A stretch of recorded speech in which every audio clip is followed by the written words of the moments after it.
जय माँ शारला।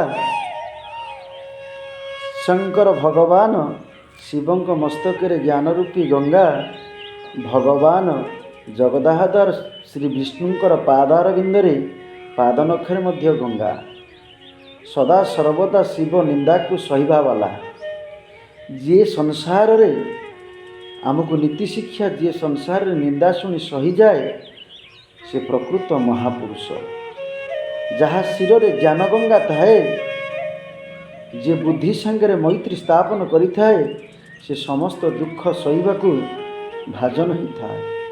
नचेत निंदा सहिबा बहुत कष्ट।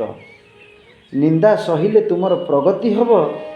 जे निंदा सही न पारिकिरी कलहरे लगी जाए तार अवनति हब। ए कथा निराट सत्य।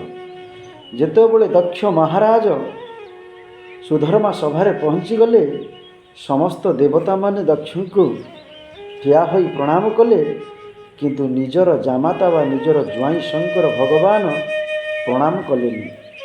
तत्क्षणात से शंकर को ऊपर रागी तांको कटुक्ति कथा कहबाकू लागिले।